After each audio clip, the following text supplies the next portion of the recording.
The views expressed on the following broadcasts do not necessarily reflect those of KHLT, Take 12 Radio, or our affiliates. The opinions on this show should not be considered as medical, psychological, or professional advice and are those of the host, co-host, and guest. Take 12 Radio and KHLT Recovery Broadcasting are not affiliated with any particular 12-step fellowship. One day at a time with its failures and fears, with portion of pain and burden of care, we must meet.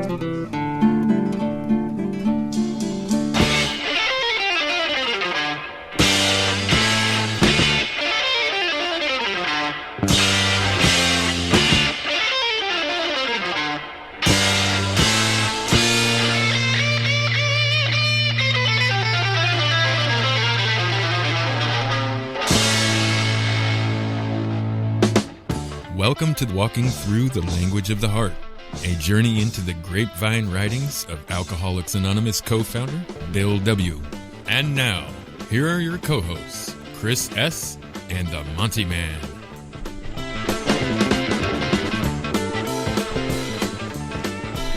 Welcome aboard, one and all. Hello, family. Welcome to another episode of Walking Through the Language of the Heart. Chris S. is with us. Hey, Chris.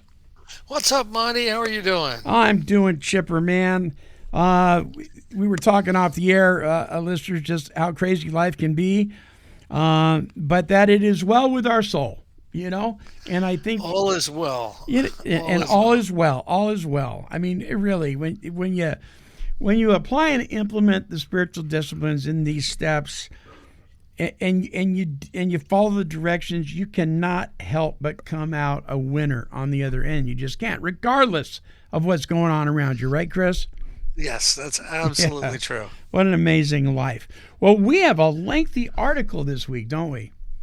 Yes, we do. Yes, we do. And although I did not read it, I read just the first paragraph, kind of explaining what it is. Sure. And I believe this is the first generation of what came to be put into the AA service manual. I'm relatively familiar with the AA service manual, and I'm just going to read this real quick to show what we mean. Sure. What I mean. The following three articles, and which we're going to do one tonight, the following three articles comprise the original version of the historical section of the AA service manual. Portions that contain long outdated facts which no longer appear in the service manual are retained here as a matter of historical record. So that's because this was published in 1955. They're gonna update the service manual as the years go by. Yeah. So I think it'll be interesting to hear it in its original form. There's going to be stuff in here that I think probably nobody that's listening, or a lot of people that are listening rather, has never read or never seen, maybe even us. Yeah. Well, again, I'm familiar a little bit with the service manual, not as much as the Big Book or some of our other literature, but this was the mid '50s, and Bill was working diligently at putting together the material Alcoholics Anonymous will need to be able to be guided in a healthy way into the future. So it's important. It's important. Now nine members of Alcoholics Anonymous out of 10 have no real clue about all this stuff. Probably never will. Probably not interested. But there are the enthusiasts, Monty, and we know some of those, right? Who want to know wherefore have we come from, and why are we here? How do we do this? And for people that are enthusiasts, we're with you, and we're gonna see what the next 3 weeks brings. There we go. All right, might as well get started because there's a lot of reading tonight. May 1955. Someday, the history of Alcoholics Anonymous will be written, and it will. It did. Yeah. Pass It On uh, was certainly a big part of it. AA Comes of Age, Dr. Bob and the Good Old Timers. Those are all books that came out not long after this, I believe. Only then will most of us finally understand what overall national and international services have meant to our society, how difficult they were to create, and how vital it is to maintain them over future years. One day in 1937 at Dr. Bob's Akron home, he and I added up the sum score of nearly 3 years' work. For the first time, we saw that wholesale recovery for alcoholics was possible. We then had two small but solid groups at Akron and at New York City, plus a sprinkling of members elsewhere. How could these few recovered ones tell millions of alcoholics throughout the world the great news? That was the question. See, this is Bill being the visionary. He saw the potential of this and worked his whole life uh, to see that potential actualized. Hmm. That I think that's why he was the perfect man for the job. Dr. Bob, who was very influential and really helped out Bill in a ton of different ways, had probably a shorter list of ambitions. Yeah. You know what I mean? Yeah. He did less writing, less traveling, less coming up with ways that Alcoholics Anonymous can function, and he really hunkered in Akron, and he really developed things like the home group, sponsorship, a lot of things that we find really, really important today in Alcoholics Anonymous. But Bill was the visionary. He was the business mind behind the structural um, systems of Alcoholics Anonymous. Yeah. And says forthright, Dr. Bob and I met with 18 of the Akron group at the home of T. Henry Williams, a steadfast non-alcoholic friend. Some of the AA groups still thought we ought to stick to the word of mouth process, but the majority felt that we now needed our own hospitals with paid workers and, above all, a book for other alcoholics that could explain to them our methods and results. This would require considerable money, millions perhaps. We didn't then know that millions would have ruined us even more than no money at all, so the Akron meeting commissioned me to go to New York and raise money. Arrived home, I found the New York group in full agreement with this idea. Several of us went to work at once. This is when they started getting in touch with the Rockefellers. Yeah. Though my brother-in-law, Dr. Leonard Strong Jr., we made a contact with Mr. Willard Richardson, a friend and longtime associate of the Rockefeller family. Mr. Richardson promptly took fire and interested a group of his own friends. In the winter of 1937, a meeting was called at the offices of John D. Rockefeller Jr. Present were Mr. Richardson and his group, William D. Silkworth, alcoholics from Akron and New York, Dr. Bob, and myself. After a long discussion, we convinced our new friends that we urgently needed money. A lot of it, too. One of them, Mr. Frank Amos, soon made a trip to investigate the Akron group. Frank has, by the way, remained a friend and a trustee of Alcoholics Anonymous to this day. He returned from the West with a very optimistic report on the Akron situation, a digest of which Mr. Richardson quickly laid before John D. Rockefeller Jr. This was early in 1938. Though much impressed, Mr. Rockefeller declined to give any large sum for fear of professionalizing AA. He did, however, donate $5,000. This was used to keep Dr. Bob and me going during 1938. We were still a long way from hospitals, missionaries, books, and big money. This looked mighty tough at the time, but it was probably one of the best breaks that AA ever got. At the time, it was incredibly disappointing. I mean, there was billions in this room, and they made their pitch. They made their pitch for money, and they got basically a stipend. Yeah. To keep Dr. Bob from losing his house. Yeah. A little bit of food money. In spite of Mr. Rockefeller's views, we renewed our efforts to persuade his friends of our crying need for money. At length, they agreed that we did need more money, certainly not enough to prepare a textbook on our methods and experience. Certainly enough to prepare a textbook on our methods and experience. This decision led to the formation of the so-called Alcoholic Foundation in the spring of 1938. The first board of trustees consisted of three of our new friends, Mr. Richardson, Mr. Amos, and Dr. Leonard Strong. The alcoholics were represented by Dr. Bob and a New York member. That would be Hank, I think. Yeah. He's not naming him here. That's typical. Supplied with a list of prospects by our new friends, we alcoholics at New York began to solicit funds. Since the Alcoholic Foundation was tax-free on charitable grounds, we thought the rich would contribute lavishly. But nothing happened. After months of solicitation, we failed to turn up with even a cent. What could we do next? Now notice how Bill is not giving up. Mm-hmm. You know what I mean? Notice how he's not giving up.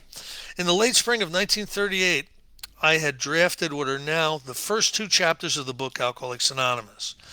Mimeograph copies of these were used as part of the prospectus for our futile fundraising operation. At foundation meetings, then held nearly every month, our non-alcoholic friends commiserated on our lack of success. About half of the $5,000 Mr. Rockefeller advanced had been used to raise the mortgage on Dr. Bob's home. The rest of it, divided between us, would of course soon be exhausted. The outlook was certainly bleak. Then Frank Amos remembered his old friend Eugene Axman, religious editor at Harper's.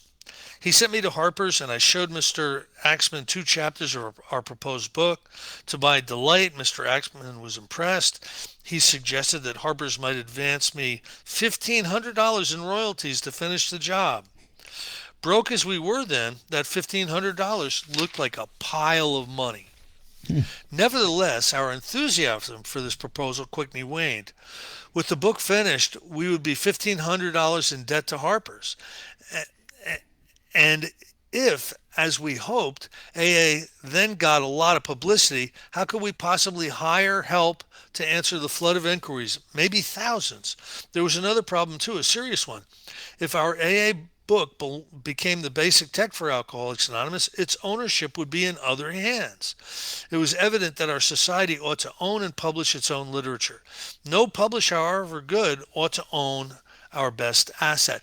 This was really a smart move because the book Alcoholics Anonymous has sold in the 7-8 figure, I think probably 30 million copies, and that really has provided a lot of income to the Alcoholics Anonymous World Services over the years. And if it would have gone to a publisher, you would not have been guaranteed that money. So anyway, yet the moment this idea was broached, opposition rose on all sides. We were told that amateurs should never go into the publishing business. They almost never succeeded, it was claimed. But a few of us continued to think otherwise. We had discovered that the printing cost of a book is only a fraction of its retail price. If our society grew, so would the book sales. With such a big profit margin, real money would surely come in. Of course, we conveniently forgot all the other heavy costs of book production and distribution. So went the debate. But the opposition lost out because the foundation had no money and wasn't likely to get any that we could see. That was the clincher.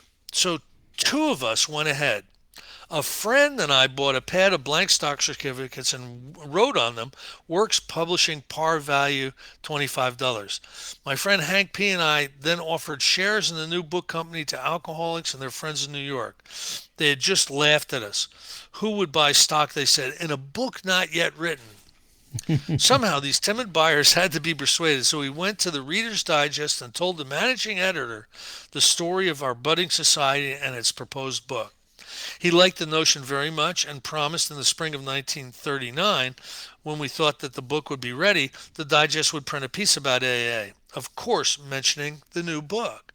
This was, they went right to Reader's Digest when they wanted publicity. And this was another huge, disappointment after disappointment after disappointment, and they didn't give up. Yeah, they keep plugging along. You know? This was the sales argument we needed. With a plug like this, the proposed volume would sell by carloads. How could we miss? The New York alcoholics and their friends promptly changed their minds about Works publishing stock. They began to buy it, mostly on installments. Our biggest subscriber put in $300. In the end, we scraped up 49 contributors.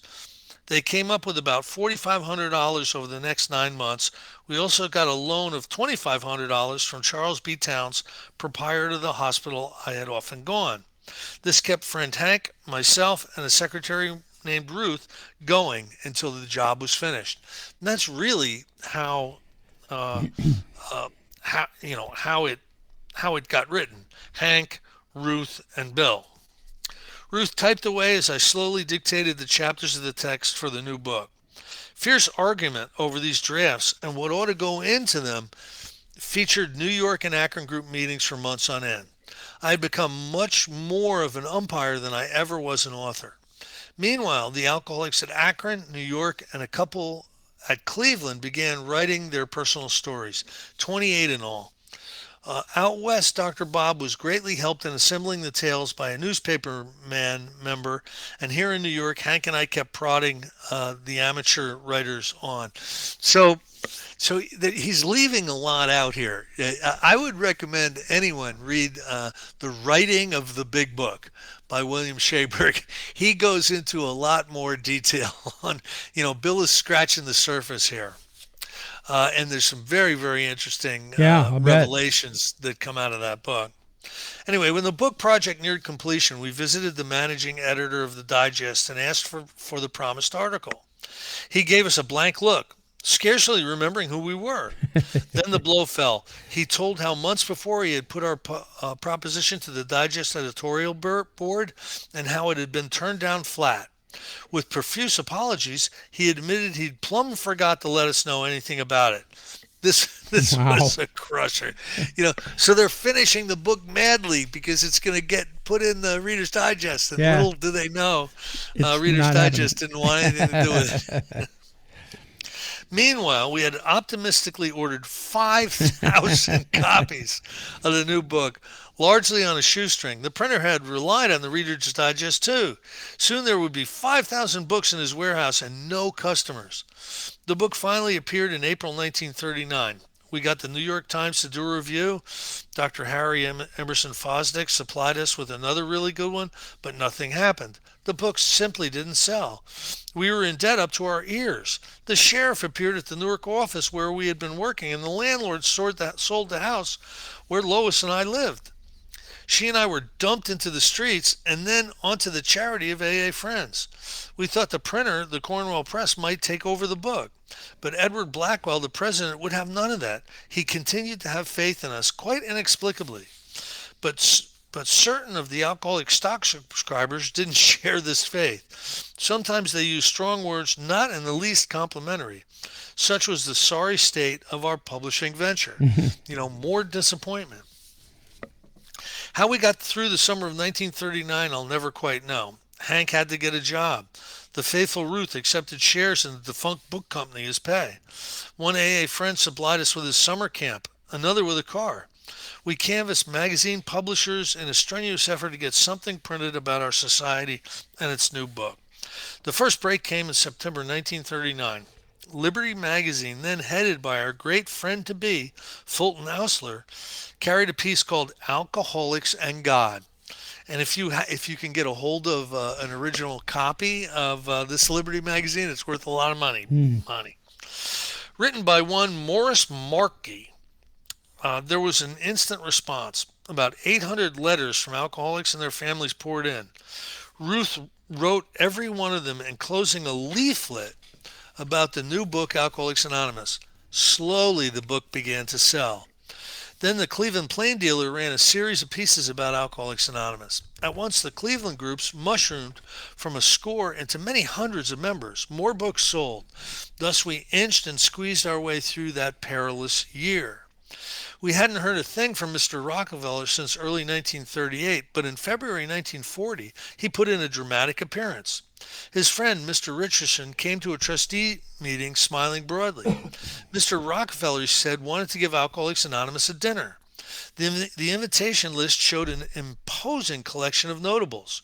We figured them to be collectively worth at least $1 billion. Mr. Richardson told how John D. had been watching our project progress with deep satisfaction and now wanted to lend a hand. Our money troubles were over, so we thought. Yeah. The dinner came off the following month at New York's Union League Club. Dr. Harry Emerson Fosdick spoke in praise of us, and so did Dr. Foster Kennedy, the eminent neurologist. These are all pretty famous people back in the day. Mm-hmm. Then Dr. Bob and I briefed the audience on AA. Akron and New York alcoholics scattered among the notables at the tables responded to questions. The gathering showed a rising warmth and interest. This was it, we thought. Our money problems were solved. To speak for his father, who was ill, Mr. Nelson Rockefeller then rose to his feet. Nelson Rockefeller, Wow. he's a big man in New York City, Yeah. let me tell you. His father was very glad, he said, that those at the dinner had seen the promising beginning of the new Society of Alcoholics Anonymous. Seldom, Nelson continued, had his father shown more interest in anything. But obviously, since AA was a work of pure goodwill, one man carrying the good news to the next, little or no money would be required. So you can see Bill's face, like when Nelson Rockefeller is saying Oh this. my gosh. At this sally, our spirits fell. When Mr. Nelson Rockefeller had finished, the whole $1 billion worth of capitalists got up and walked out, leaving not a dollar behind them. Wow. Oh my goodness. Next day, Mr. Rockefeller wrote to all who had attended and even to those who had not. Again, he reiterated his complete confidence and high interest. Once more, he insisted that little or no money was needed. Then at the very end of his letter, he casually remarked that he was giving Alcoholics Anonymous $1,000. The billionaire. Yeah. When listen, but think about this. Think about how astute the Rockefellers were, how they understood that when even Bill and Bob and all the alcoholics didn't understand, that money would have ruined this. Yeah, It would have become sure. some kind of professional thing. Yeah, Instead of they one person. they could see, I don't know if it was due to their special insight they had or their own experience, but we talk about Bill really understanding how money can cause problems, but here these guys they're not even alcoholics and they're understanding it more than Bill. But I'm sitting here and I'm listening to you read this. I'm thinking about the one disappointment, one slap in the face after another, and backhanded compliment after another. At least that's the way it felt. Yeah, you're doing a great job, but here, I'm going to tell you how to succeed. No money. That's how you'll succeed. What? Stay poor. Yeah, stay poor. Yeah. That's the billionaire's career advice. Yeah, easy for them to say, Stay poor. And yet, though, Chris, we know that somehow or another, and I think, and I love the way Bill puts it, using the term providence, like you mentioned last week, because of providence, when you're poor, it works. For fun and for free. Yes. That's what really works. And I think it works because that it's a spiritual exercise when you're doing it for fun and for free. You're not expecting rewards of any kind. So it's there's something very powerful about it, So I want to add this, because I don't know if you remember this or not, but early on in the beginnings of Take 12 Recovery Radio, when you were chairman of the advisory board, you said something to me one time. You said, Monty, I'm going to paraphrase this, but it's like, I don't think it's helping you to be asking for money. I don't know if you remember telling me that or not. Because I would put every show, I would make a plea for donations, right? And I really took that to heart. Now we've about once a year, we may do a couple plugs, because it comes time for our big bills to be due for broadcasting and that. But other than that, I just don't do it anymore. And you know what? I am telling you, heeding that advice and just pulling back, you are forced to depend on God. You just depend on him. You do your part, you do everything else that you're supposed to do, and you let God take care of the details. And here we are in our 19th year, and we have everything we need. We have amazing equipment. We have and really, the last 5 or 10 years you've been very solid, right? Yes.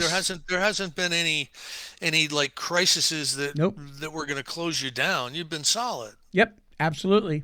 Every need's been met. Every bill's been paid. We have exactly what we need, and we just there you go again. It is well. All is well. I remember. Listen, a lot of it also has to do with it. This is the negative side of that. Yeah. Alcoholics, people in recovery. Bill labeled them as tighter than the bark on a tree. Right. You get sober, you fix your teeth and you get cheap. That's what happens, right? Yeah. And I remember I had to learn that lesson, and I learned it. You were along for the ride when I learned it. It was my idea to put together all the recovery media people. You remember we all Yes. met? Yeah, I do remember And that. there were people from different websites and I had an individual who I'm still in touch with. He's not doing so good, but I had him identified as the salesperson. So he would be selling the advertising for all of these sites in aggregate. So in other words, he could go to somebody and say, "Hey, I can get ads put on all these different sites for you." And I thought that would make advertising money easier for everyone, because I was trying to get advertising for my website. You were trying to get advertising for your website. It just wasn't working. So I put that thing together, and that all fell apart. The sales guy started using opiates. It just went south really fast. But how many times do we have to learn this lesson? Trust God. Yeah, amen. And there's something that happened to me around this time, and I want to share this with you. I always had these ideas, and I would corral people, "Come with me, I got an idea," and I would get people going to retreats, and I'd be starting home groups, and I was doing all this stuff, right? Just dragging people around, and around that time, Monty, this is maybe 12 years ago or so, I went through some spiritual exercises, and one of them was to really look at the stuff in front of step 3, and we had to quit playing God. And I haven't started a home group. I haven't started a retreat. I haven't dragged people into Chris debacles since. Now, understand, it wasn't, all of it wasn't bad. The retreats and the home group, they served their purpose and they helped a lot of people. But we had to quit playing God, and I really came to the conclusion that that's what I had been doing. I would decide for you what would be good for you. Now come with me. Sure. And I just had to stop doing that. You know what I mean? Yeah. That actually, I guess that's probably in the true sense of the word, actually the real first step, isn't it? We have to quit playing God. Yeah, we have to quit playing God. It doesn't work. Mm-mm. And it wasn't really working for me. My life, everything's been great in my life, but there would have been better things for me to be doing. I was skipping out on family responsibilities doing all this stuff. I wasn't paying attention to financial interests for the family and things like that while I was running around doing all this stuff. So anyway, we do learn our Yeah, we lessons, I sure think. do, brother. When the public read the press stories about Mr. Rockefeller's dinner, many rushed to the bookstore to buy the book Alcoholics Anonymous. The foundation trustees solicited the dinner guests for contributions. Knowing the size of Mr. Rockefeller's gift, they acted accordingly. About $3,000 came in. So if Rockefeller gave 1,000, I'd give 20. Yeah. He's that much richer than me. Uh, a donation which, as things turned out, we solicited and received each year for just 4 years more. So I don't, he's probably going to say this, but I really want to say it. All this money was paid back. Mm, So how many organizations do you know that paid the Rockefellers back the donations that they gave them? yeah. Not too many, not too many 501(c)(3)s out there doing Right. that. You, Nope. you know what I mean? Nope. So anyway, much later we realized what Mr. Rockefeller had really done for us. At risk of personal ridicule, he had stood up before the whole world to put in a plug for a tiny society of struggling alcoholics. For these unknowns, he'd gone way out on a limb. Wisely sparing his money, he had given freely of himself. Then and there, John D. Rockefeller saved us from the perils of property management and professionalism.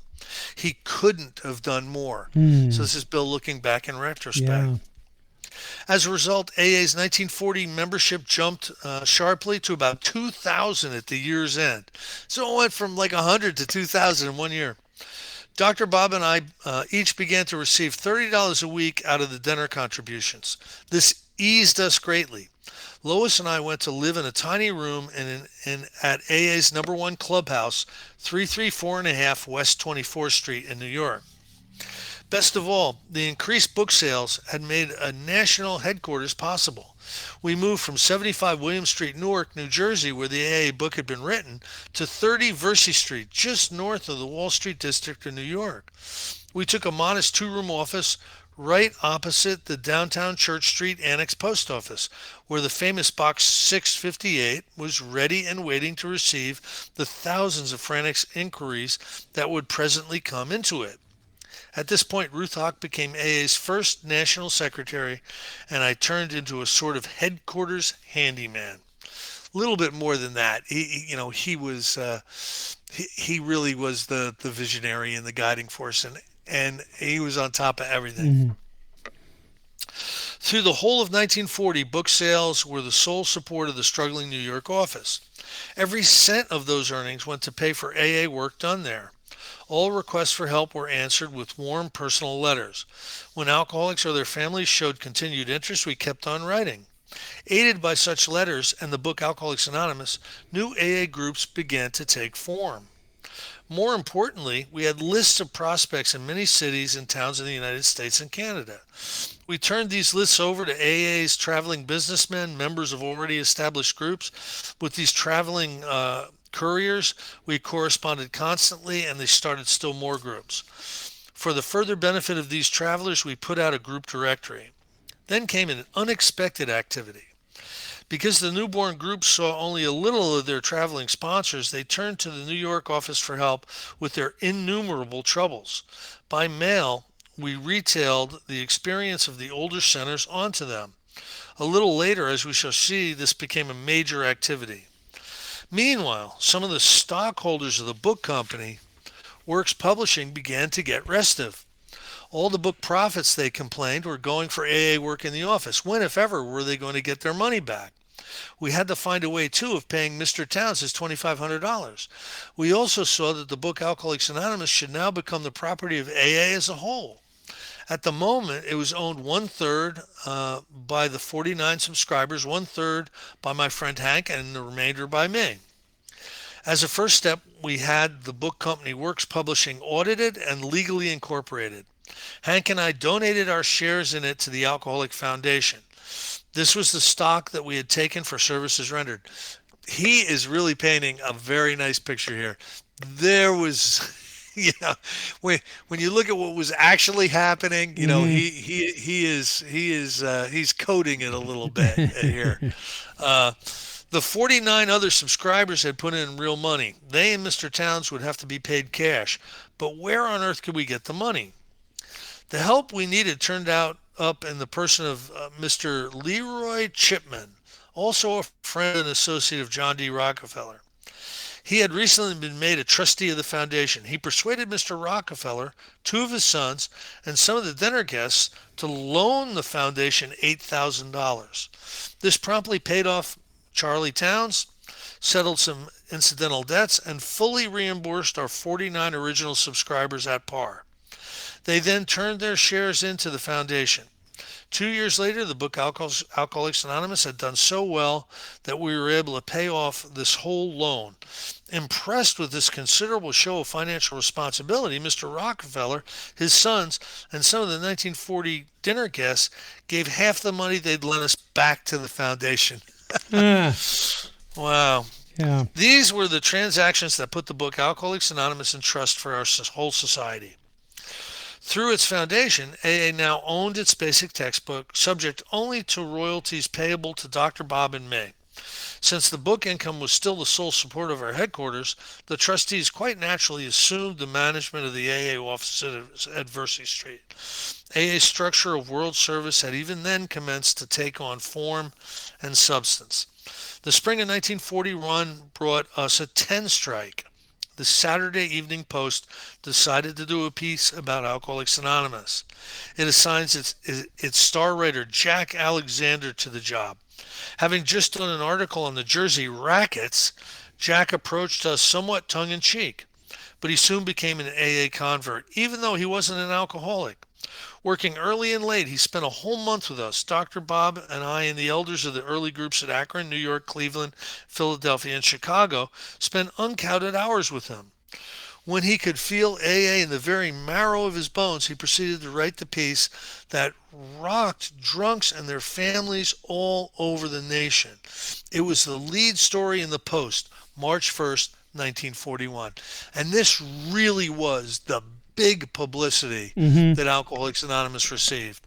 Again, having an original copy of this is a very cool thing as well. These are a little easier to get because the Saturday Evening Post, published, Sure. 3 million copies every month or something, probably even more. So it's easier to get one, but this was a historic piece of writing. Came then the deluge. Frantic appeals from alcoholics and their families. 6,000 of them hit the New York office, P.O. Box 658. You imagine 6,000? Imagine if your home group got 6,000 letters for help. Oh my gosh. Please help me. I can't stop drinking. Can you imagine? At first, we pawed at random through the mass of letters, laughing and crying by turns. How could this heartbreaking mail be answered? It was a cinch that Ruth and I could never do it alone. Form letters wouldn't be enough. Every single one must have an understanding personal reply. So volunteers with typewriters came to New York's old 24th Street Club. They knew nothing of selling AA by mail, and naturally enough, they weakened in the face of the avalanche. Nothing but full-time paid help could possibly meet this emergency. Yet the AA book income would never pay the bill. Again, what to use for money? Maybe the AA groups themselves would help, though we'd never asked anything of them before. This was surely their business if it was anybody's. An enormous 12-step job had to be done and done quickly. These appeals must never hit the wastebasket. Money we must have. So we told the groups the story, and they responded. The measuring stick for voluntary contributions was then set at $1 per member per year. The trustees of the foundation agreed to look after these funds, placing them in a special bank account, earmarking them for AA office work only. While the first returns weren't up to full expectation, they proved to be enough. The AA office took on 2 full-time workers, and weeks later we caught up. But this was only a starter. Soon the pins on our office wall maps showed AA groups springing up like mushrooms. Most of them had no experienced guidance whatsoever. Their worries and problems were endless. Moochers mooched, lonely hearts pined, Committees quarreled. New clubs had unheard of headaches. Orators held forth. Groups split wide open. Members turned professional, selling AA by the copy. Sometimes whole groups got drunk. Local public relations went haywire. Such was our truly frightening experience. Whole groups got drunk. There's some great stories. There's a wonderful speaker. He's passed on now, but he was David the dentist down in Texas, and he put a bunch of really cool workshops together on the traditions and the concepts. And he had been around long enough to really hear from these original members what the real deal was, what some of the real problems were. Yeah. And he shares some of these on his workshop, and they're absolutely priceless. Then the amazing story got around that the foundation, the New York office, and the book Alcoholics Anonymous were nothing but another racket for which John D. Rockefeller had foolishly fallen. This was about the limit.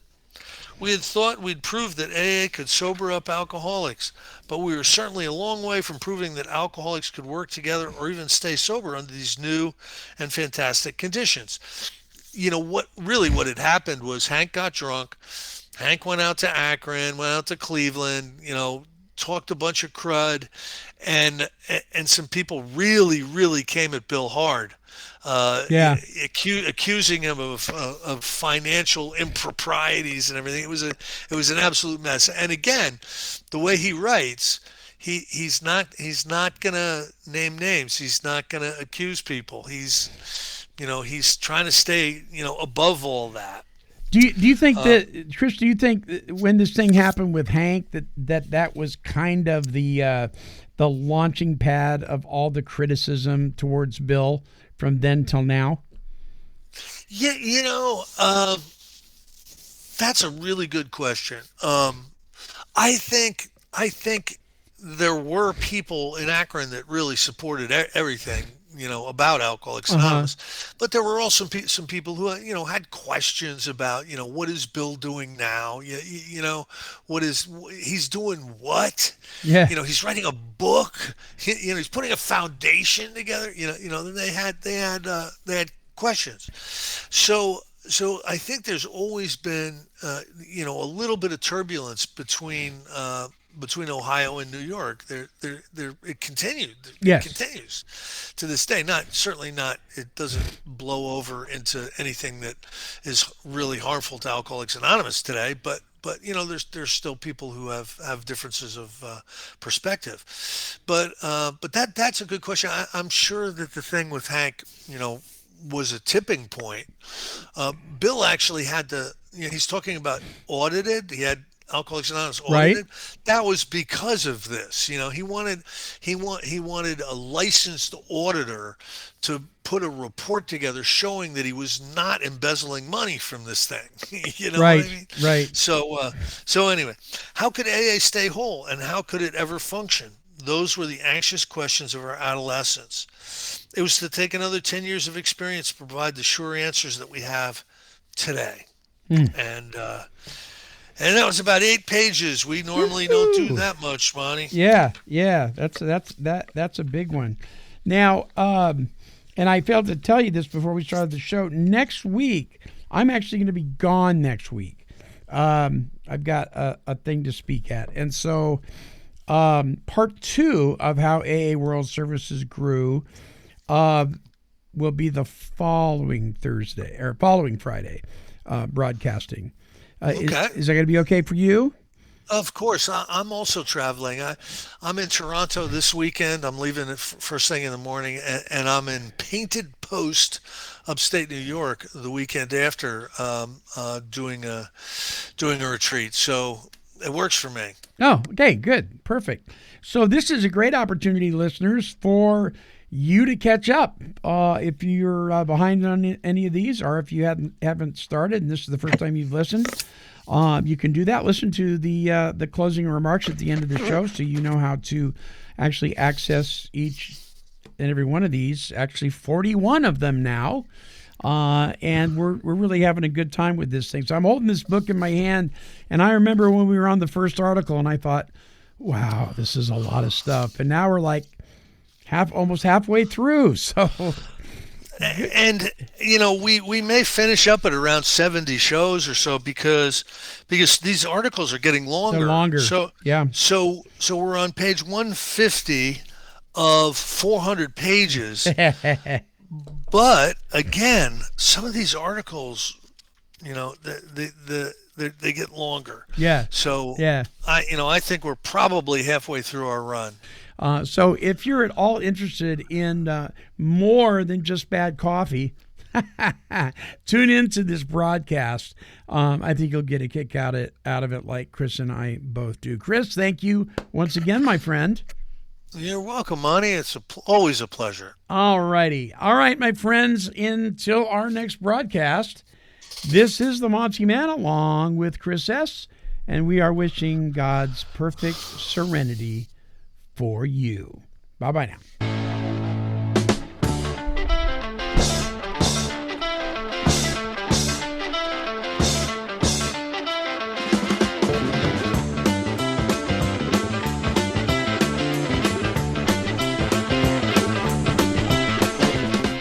For more recovery workshops with Chris S. and the Monty'man, visit our website at take12radio.com and click on the Recovery Workshops banner.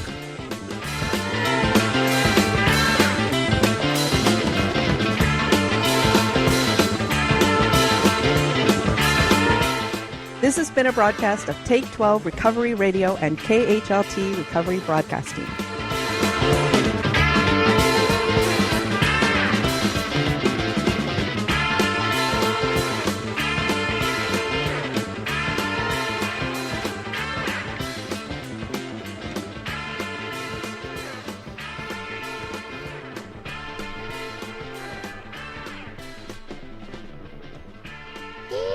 Kitty, kitty, kitty, kitty. Meow, meow, meow. Woof, woof.